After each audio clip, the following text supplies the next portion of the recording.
India में 15 million से ज़्यादा ऐसे लोग हैं जो गिग इकोनॉमी में कंट्रीब्यूट कर रहे हैं, यानी कि अपनी अर्निंग के लिए वो स्मॉल टर्म प्रोजेक्ट्स या फ्रीलांसिंग प्रोजेक्ट्स कर रहे हैं। तो गिग इकोनॉमी के बारे में रिसेशन के इस टाइम में समझना बहुत ही ज़्यादा ज़रूरी है। अगर आप भी गिग इकोनॉमी के बारे में समझना चाहते हैं, किसको फ्रीलांसिंग अपॉर्चुनिटीज़ एक्सप्लोर करनी चाहिए, फ्रीलांसिंग अपॉर्चुनिटीज़ को फुल टाइम करियर में कैसे कन्वर्ट करें, इन सब चीज़ों के बारे में जानना चाहते हैं, तो ये वीडियो है आपके लिए। गिग्स यानी कि स्मॉल टर्म प्रोजेक्ट्स। तो मान लीजिए दिव्यांश शर्मा एक वीडियो एडिटर है और दिव्यांश शर्मा वीडियो एडिटिंग एक कंपनी के लिए फुल टाइम नहीं करता है। कोई ऐसी कंपनी है जिनको अपने 10 वीडियो एडिट करवाने हैं, उसके बाद शायद उनके पास कोई ऐसे वीडियोस नहीं है जिनको एडिट करवाना है। तो वो कंपनी, उस कंपनी का नाम हम कंपनी ए बोलते हैं, तो वो कंपनी ए दिव्यांश से कनेक्ट करेगी जो कि उनके 10 वीडियो को एडिट करेगा और उनको डिलीवर कर देगा। ये प्रोजेक्ट 1 वीक का भी हो सकता है, 1 मंथ का भी हो सकता है, depending upon the depth of work. तो दिव्यांश गिग इकोनॉमी में कंट्रीब्यूट कर रहा है, यानी कि फ्रीलांसर है जो कि फ्रीलांसिंग अपॉर्चुनिटीज एक्सप्लोर कर सकता है। अब मैं ये प्रोजेक्ट जो मैं वीडियो एडिटिंग का कर रहा था कंपनी ए के लिए, इस टाइम पे मैं 3 से 4 कंपनीज के साथ भी काम कर सकता हूँ, क्योंकि मैं हूँ एक फ्रीलांसर। रिसेशन में जहाँ पे रेगुलरली लेऑफ्स हो रहे हैं, वहाँ पे ऐसे बहुत सारे स्किलफुल लोग हैं जो मल्टीपल लोगों के लिए काम कर सकते हैं। तो फॉर एग्जांपल किसी कंपनी में वेब डेवलपर्स को ले ऑफ किया गया है, तो ऐसे भी बहुत सारे छोटे स्टार्टअप्स हैं जिनको अपनी वेबसाइट डेवलप करवानी है। ऐसे बहुत सारे लोग हैं जो अपना पर्सनल वेबसाइट डेवलप करके स्मॉल टर्म प्रोजेक्ट्स स्टार्ट करना चाहते हैं या छोटा-मोटा अपना काम करना चाहते हैं, तो ये वेब डेवलपर्स फ्रीलांसर्स बन के इन सभी स्टार्टअप्स को और इन सभी लोगों को कंट्रीब्यूट कर सकते हैं। अब वेब डेवलपर्स ही नहीं, ग्राफिक डिज़ाइनर्स, वीडियो एडिटर्स और डेटा एनालिस्ट्स, ऐसे बहुत सारे लोग हैं जो स्मॉल टर्म प्रोजेक्ट्स को लेके अपनी कम से कम मंथली जो नीड है उनको कंप्लीट कर सकते हैं। क्योंकि रिसेशन में कंपनीज का ले ऑफ करने का रीज़न सिर्फ आपकी स्किल भी नहीं हो सकता है कि उनके पास फंड्स की कमी हो गई हो जिसकी वजह से उनको ले ऑफ ना चाह के भी करना पड़ रहा हो, और ऐसा बहुत सारे लोगों के साथ हो रहा है। हाल ही में मैं अभी ग्राफिक डिज़ाइनर्स के साथ कम्युनिकेट कर रहा था और मैंने ये सुना कि लगभग 100 से ज़्यादा ग्राफिक डिज़ाइनर्स एक कंपनी से निकाल दिए गए क्योंकि उनका एक वर्टिकल पूरा ख़त्म हो गया। ऐसे में ग्राफिक डिज़ाइनर्स छोटी-छोटी अपॉर्च्युनिटीज़ को एक्सप्लोर कर सकते हैं जिससे एटलीस्ट वो जितना अर्न कर रहे थे उसका 50%, 60%, 70% टच कर सकें। तो फ्रीलांसिंग अपॉर्च्युनिटीज़ को एक्सप्लोर कैसे किया जाए, इस टाइम पे ये डिस्कस करते हैं। आपने फाइवर और अपवर्क जैसी वेबसाइट्स के बारे में तो सुना ही होगा, जो वेबसाइट 2 लोगों को कनेक्ट करती है। वो लोग जो काम करवाना चाहते हैं किसी टाइप का, वो लोग जो किसी टाइप का काम करना चाहते हैं। ये दोनों के बीच में कनेक्शन जो बनाती हैं वो ऐसी टाइप की वेबसाइट्स बनाती हैं। लेकिन अगर आप एक फ्रेशर हैं और अभी आप जस्ट काम ढूँढ रहे हैं, तो हो सकता है आपके लिए ये डिफ़िकल्टी हो। ख़ास करके इस टाइम पे जब बहुत सारे लोग ऐसी वेबसाइट्स पे विज़िट कर रहे हैं, क्योंकि ये कॉमन वेबसाइट्स हो गई हैं, तो कॉम्पिटिशन इतना ज़्यादा है कि आपको स्टैंड आउट होना पड़ेगा। स्टैंड आउट होने के लिए आपको अपने आप को बेस्ट कम्युनिकेट कराना है, ओवर कम्युनिकेट करवाना है। और वो कैसे कर सकते हैं? वो कर सकते हैं आप अपनी सोशल मीडिया वेबसाइट्स का यूज़ करके और प्रोफ़ेशनल प्लेटफ़ॉर्म्स जैसे लिंक्डइन का यूज़ करके। तो मान लीजिए आप अगर एक वीडियो एडिटर हैं, तो आप वीडियो एडिट करते हैं, ये लोग तब जान पाएँगे जब आप अपने बेस्ट वर्क को शोकेस कर सकते हैं ओपनली। अब वो टाइम नहीं है जब क्लाइंट पूछेगा तभी आप अपना वर्क शो कर सकें। किसी ना किसी तरीके से आप अपने जो आप अब काम कर रहे हैं उसको ओपन कर दें और उसकी विजिबिलिटी को बढ़ा देंगे, तो हो सकता है कि आपके पास इनबाउंड लीड्स आ जाएँगी, यानी कि लोग आपको पूछेंगे, ना कि आप लोगों को बोलेंगे कि हाय, मैं वीडियो एडिटर हूँ और मैं आपके लिए ये काम कर सकता हूँ। तो जैसे मैं अगर एक वीडियो एडिटर हूँ, तो मेरे लिए बेस्ट ये होगा कि मैं कुछ ऐसे वीडियोज़ क्रिएट करूँ, जो कि मेरे स्किल्स को बहुत अच्छे से शोकेस कर सकें। मान लीजिए मैं यही वीडियो बना रहा हूँ और अगर मैं एक वीडियो एडिटर होता, फुल टाइम फ्रीलांसिंग प्रोजेक्ट्स देख रहा होता, फुल टाइम तो नहीं, मतलब स्मॉल प्रोजेक्ट्स देख रहा होता, फ्रीलांसिंग प्रोजेक्ट्स देख रहा होता, तो मैं वीडियोज़ को इतने अच्छे से एडिट करता कि क्लाइंट्स को ये समझ में आ जाता कि हाँ, दिव्यांश बहुत अच्छे वीडियो एडिट कर सकता है, तो दिव्यांश को हायर कर लिया जाए।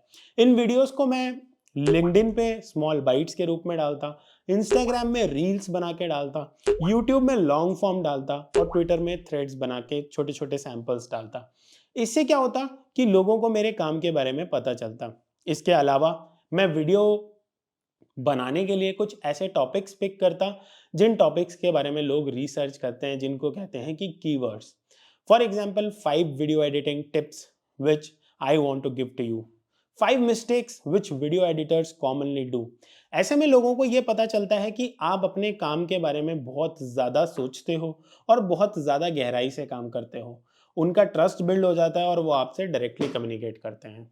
अब जब लोग आपसे डायरेक्टली कम्युनिकेट करते हैं तो बीच में जो प्लेटफॉर्म्स आपसे चार्ज करते हैं वो चार्जिंग फीस भी खत्म हो जाती है और आप दोनों के बीच में एक बॉन्ड बन जाता है। इसके बाद इस बॉन्ड को और ज़्यादा इनकैश करने का तरीका होता है, आप उस क्लाइंट को 100% सेटिस्फाई करो और उसी क्लाइंट्स के नेटवर्क में ये देखो कि ऐसे कौन से लोग हैं जिनको इस तरीके के काम की ज़रूरत है। प्लस अपने क्लाइंट्स का टेस्टिमोनियल लो। हर अपने प्रोजेक्ट के खत्म होने के बाद उन क्लाइंट से या तो रिटन टेस्टिमोनियल लो या एक वीडियो टेस्टिमोनियल लो जहां पे वो आपके काम के बारे में बात कर सकें। अब ये वीडियो एडिटिंग में ही अप्लाई नहीं होता। मान लीजिए आप एक वेबसाइट डिजाइनर हैं, रिसेशन के टाइम में आपका ले ऑफ हो गया है, तो ऐसे बहुत सारे छोटे मोटे स्टार्टअप्स हैं जिनको वेबसाइट्स डेवलप करनी होती हैं एटलीस्ट अपना काम प्रेजेंट करने के लिए। वो लोग फ्रीलांसर्स को देख रहे होते हैं क्योंकि वो हाई पे नहीं कर सकते इस टाइम पे। तो आप एक फ्रीलांसर के रूप में वेबसाइट डेवलपमेंट के प्रोजेक्ट्स ले सकते हैं। अगर आप वेबसाइट डेवलप करते हैं तो यूट्यूब में आप वेबसाइट डेवलपमेंट के बारे में बात कर सकते हैं, वेबसाइट्स को रिव्यू कर सकते हैं, किस वेबसाइट में क्या अच्छा है क्या खराब है। ट्विटर में वेबसाइट डेवलपमेंट से रिलेटेड थ्रेड्स बना के डाल सकते हैं और इंस्टाग्राम में इंटरेस्टिंग रील क्रिएट कर सकते हैं। आज के टाइम में आपको अपने काम को प्रेजेंट करने के लिए दूसरे लोगों से 5 गुना ज़्यादा एफर्ट मारने पड़ेंगे क्योंकि फैसिलिटीज सबके पास अवेलेबल है। कुछ टाइम पहले की बात करें तो इंटरनेट एक्सेस भी कम लोगों के पास था। डिजिटल कंटेंट क्रिएशन करना भी कुछ ही लोगों को आता था, लेकिन आज इंटरनेट की मदद से हर किसी को ये काम करना आता है। तो आपको स्टैंड आउट होने के लिए अपनी भावनाओं को कैमरे पे व्यक्त करना ही पड़ेगा बाबा, तभी आपको फ्रीलांसिंग प्रोजेक्ट्स अच्छे मिलेंगे। For example video portfolio. जब आप क्लाइंट को पोर्टफोलियो भेजते हो तो पोर्टफोलियो आपका रिटन पोर्टफोलियो होता है, आप कम्युनिकेट नहीं करते। How if you send a dedicated video to every of your client for which you want to get the project. For example Divyansh को वीडियो एडिटिंग चाहिए, प्रोजेक्ट चाहिए एक ऐसी कंपनी के लिए, एक ऐसे स्टार्टअप के लिए जो किसी एडुकेशन बिजनेस में डील करता है। तो दिव्यांश को क्या करना चाहिए? दिव्यांश को वीडियो एडिटिंग के बारे में, अपनी स्किल के बारे में एक वीडियो, स्मॉल वीडियो बनानी चाहिए और इस वीडियो में स्पेशली प्रॉब्लम सॉल्विंग के बारे में बात करना चाहिए, ना कि सिर्फ ये बोलना चाहिए hey I can edit videos for you. इसमें बात करना चाहिए कि आप अपनी वीडियो एडिटिंग स्किल से अपने क्लाइंट की क्या प्रॉब्लम को सॉल्व कर सकते हो। एक और एग्जांपल दे देता हूँ। यूट्यूब में कोई कंटेंट क्रिएटर है जो रेगुलरली कंटेंट क्रिएट कर रहा है, लेकिन आपको देख के समझ में आ रहा है कि यार इनके वीडियोस उतने अच्छे तरीके से एडिट नहीं हुए हैं। तो आप एक वीडियो बना सकते हो या एक राइटअप भी बना सकते हो जहाँ पे आप बात कर सकते हो उन प्रॉब्लम्स के बारे में जो आप अपनी वीडियो एडिटिंग स्किल से ठीक कर सकते हो। ऐसे में क्लाइंट को लगता है कि you are invested in their work और वो आप पे ट्रस्ट करते हैं और आपके साथ एटलीस्ट कम्युनिकेट करने के लिए तो वो अपनी विलिंगनेस शो करेंगे ही करेंगे। ये कुछ ऐसे हैक्स मैंने आपको बताए हैं जो कि कॉमन नहीं है, जो कि कुछ ही लोग अप्लाई करते हैं और जब वो अप्लाई करते हैं तो उनको रिजल्ट्स मिलते हैं।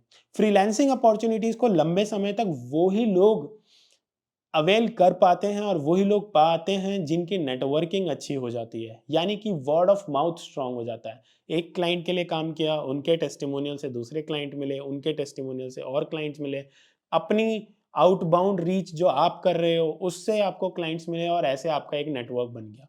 कंपैरेटिव टू एक ऐसा फ्रीलांसर जो बस बैठा है और अलग अलग वेबसाइट्स में अप्लाई कर रहा है और रिजल्ट्स नहीं मिल रहे, तो फ्रीलांसिंग अपॉर्चुनिटी आपके लिए डेंजरस भी हो सकती है। ये तो बात हो गई कि क्या ऐसी बेस्ट प्रैक्टिसेस हैं जो आपको फ्रीलांसिंग अपॉर्चुनिटीज लेने के लिए और अपने आप को स्टैंड आउट करने के लिए करनी चाहिए। इसके अलावा हम बात करते हैं गलतियों की भी जो फ्रीलांसर्स करते हैं। एक सबसे कॉमन मिस्टेक फ्रीलांसिंग करियर में लोग जो करते हैं वो ये है कि वो टाइम इज टू मनी का जो रेशियो है उसको बैलेंस नहीं कर पाते हैं।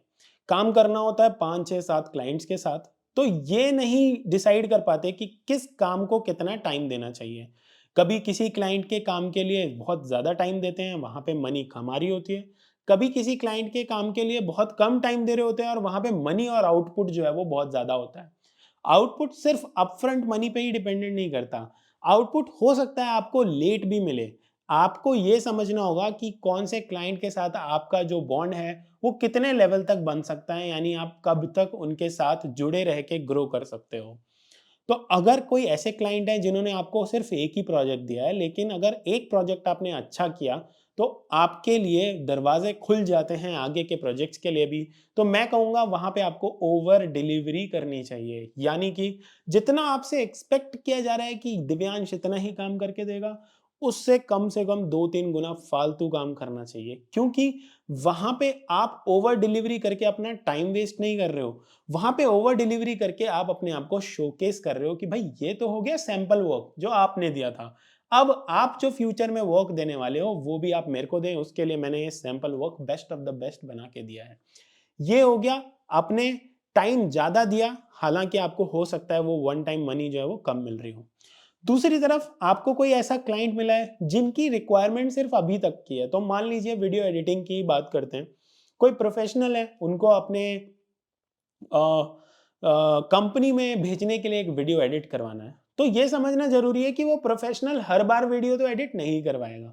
तो उनके साथ आपको मनी और टाइम इन दोनों का बैलेंस बना के रखना होगा। आपको उनका, मैं ये नहीं कह रहा काम खराब करना है, काम तो सभी का अच्छा करना है। उनका काम जो है वो कम टाइम में ख़त्म करना होगा और एडिक्वेट मनी उनसे चार्ज करनी होगी, क्योंकि वो आपका वन टाइम क्लाइंट है, यानी कि आज ही आएगा। इसकी प्रोबेबिलिटी बहुत कम है कि वो दोबारा रिपीट हो के आए, यानी वो रिपीट कस्टमर हो, इसकी प्रोबेबिलिटी काफ़ी लो है। उनको सेटिस्फाई करें और उनको डिसेंटली ये बोलें कि अगर आपको हमारा काम अच्छा लगा तो प्लीज़ शेयर कीजिए और लोगों के साथ जिनको ऐसे काम की ज़रूरत हो। इससे आपने टाइम और मनी को बैलेंस कर दिया, राइट? ये आपको समझ में आ गया। दूसरी गलती, फ्रीलांसिंग अपॉर्चुनिटीज़ जो होती हैं ना, वो काफ़ी रिस्की होती हैं। किसी मंथ में आपको प्रोजेक्ट्स बहुत अच्छे मिलेंगे, या यूँ कहूँ कि किसी सीज़न में आपको प्रोजेक्ट्स बहुत अच्छे मिलेंगे और हो सकता है किसी सीज़न में आपको प्रोजेक्ट मिले ही ना। ऐसे में लोग फ्रीलांसर्स की तरह गिव अप कर देते हैं और फुल टाइम जॉब जॉइन कर लेते हैं। मैंने ऐसे बहुत सारे लोग देखे हैं जो फ्रीलांसिंग को इसलिए गिव अप कर देते हैं क्योंकि एक पर्टिकुलर टाइम में उनकी अर्निंग नहीं हो रही थी।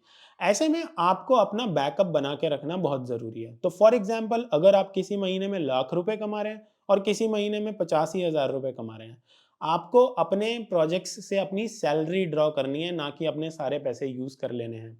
आपको ये सोचना है कि आपकी मिनिमम सैलरी क्या हो सकती है, जिसको आप पर मंथ अपने प्रोजेक्ट से ड्रॉ कर सकें और बाकी पैसे को एज़ अ बैकअप सेव कर सकें, या बाकी पैसे से अपनी ग्रोथ पे इन्वेस्ट कर सकें। फॉर एग्ज़ाम्पल अपने पोर्टफोलियो को अच्छा बना सकें, अपनी आउटबाउंड रीच को अच्छा बना सकें, ईमेलिंग को अच्छा बना सकें, न्यूज़लेटर्स बनाएँ, ये सारे करें। यानी अपना पर्सनल ब्रांड बिल्ड करने के लिए इन्वेस्ट करें।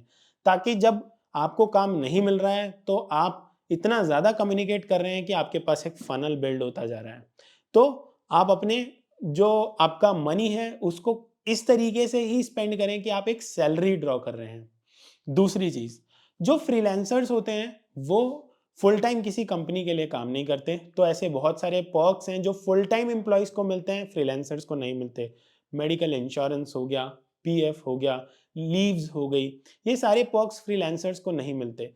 तो जैसे ही आप फ्रीलांसिंग करियर में घुस रहे हैं और आप इसको लंबे समय तक करने का प्लान कर रहे हैं, इन सभी चीज़ों के बारे में भी ज़रूर सोचें, अपना मेडिकल इंश्योरेंस ज़रूर करवाएँ, एक सेविंग प्लान ज़रूर रखें, साथ के साथ अपने आप को ब्रेक दें। खास करके ऐसे लोग जो क्रिएटिव काम कर रहे हैं, video editing, video creation, content creation, website development, ये सारे क्रिएटिव व्हाइट कॉलर काम है जिसमें आपका दिमाग ज़्यादा लगता है। हो सकता है आपका फिजिकल एफर्ट कम हो, लेकिन इसमें आपको ब्रेक की बहुत ज़्यादा ज़रूरत है, तो अपने लीव्स को भी प्लान करें। 3 महीने में तो घूम के आओ ही आओ, वरना आपके सर दर्द ज़रूर हो जाएगा। तो ऐसी ऐसी चीज़ें आपको करनी चाहिए ताकि आप फ्रीलांसिंग अपॉर्च्युनिटी जो है उसको फुल टाइम करियर में कन्वर्ट कर सकते हैं। एक इम्पॉर्टेंट बात, कुछ भी करने से पहले ये ज़रूर समझें कि आप किस टाइप के लोग हैं। क्या आपको एक स्ट्रक्चर में काम करना पसंद है? क्या आपको सेफ्टी पसंद है? क्या आपको लोगों के साथ बने रहना, जुड़े रहना और उसी स्ट्रक्चर में बाउंड होके काम करना पसंद है? अगर आपको ये सारी चीज़ें पसंद हैं, आपको गाइड होना पसंद है बहुत ज़्यादा, तो आप प्लीज़ जॉब ही करें। आप फ्रीलांसिंग अपॉर्च्युनिटीज़ को करें, लेकिन जस्ट फॉर एक्सपीरियंस। क्योंकि आप फ्रीलांसिंग अपॉर्च्युनिटीज़ को जब करने जाएँगे तो आपको अलग चैलेंजेस आएँगे। कैसे चैलेंजेस आएँगे? फ्रीलांसर्स जो होते हैं वो एक स्ट्रक्चर में शायद काम नहीं करते। क्यों काम नहीं करते? क्योंकि उनको मल्टीपल लोगों के साथ करना पड़ता है काम, और उनको अपने काम को एज़ अ स्टार्टअप ट्रीट करना है। सब कुछ हमने खुद करना है। हमने अपना प्रोसेस भी खुद डेवलप करना है, कम्युनिकेशन भी खुद डेवलप करना है, अपना फाइनेंशियल बैकअप भी खुद बनाना है। तो ये सारी चीज़ें हमें खुद करनी है। इसलिए फ्रीलांसिंग अपॉर्च्युनिटीज़ वही एक्सप्लोर करें फुल टाइम जो इंडिपेंडेंस चाहते हैं, जो अपनी ओनरशिप लेते हैं अपनी सक्सेस और फेलियर दोनों की, जो मल्टीपल लोगों के साथ इंटरैक्ट करना चाहते हैं, वही लोग फ्रीलांसिंग अपॉर्च्युनिटीज़ के बारे में सोचें। वरना होगा क्या, आपको ये एक्सपेक्टेशन होने लग जाएगी कि यार मेरे साथ ये होना चाहिए, लेकिन आपके साथ कुछ उल्टा हो रहा होगा। तो इससे क्या होगा कि आप अगर जॉब करने वाले हैं तो फ्रीलांसिंग को अच्छे से नहीं कर पाएँगे, फ्रीलांसिंग करने वाले हैं तो जॉब को अच्छे से नहीं कर पाएँगे, गड़बड़ हो जाएगी। तो ये थी वो important tips and important advices जो फ्रीलांसर्स को मैं देना चाहता था, उन लोगों को देना चाहता था जो ले ऑफ हुए हैं और फ्रीलांसिंग वर्ल्ड की तरफ घुसना चाहते हैं।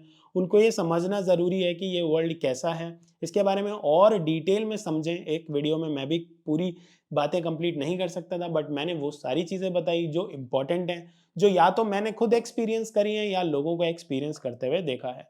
इसके अलावा आप क्या समझते हैं? आपके अकॉर्डिंग इस टाइम पे हमें कैसे काम करना चाहिए? क्या हमें गिग इकॉनमी की तरफ और भी ज़्यादा बढ़ना चाहिए, या हमें फुल टाइम जॉब्स के लिए ही अपने आप को ग्रो करना चाहिए? आपकी क्या राय है? कमेंट सेक्शन में मेंशन कीजिए। वीडियो आपको कैसा लगा ये ज़रूर बताएँ। वीडियो से आपने क्या एक्स्ट्रा सीखा ये ज़रूर बताएँ, और मुझे अपना अगला टॉपिक क्या चूज़ करना चाहिए ये ज़रूर बताएँ। Thank you very much for watching this one and see you in the next one. Till then, keep exploring gig economy.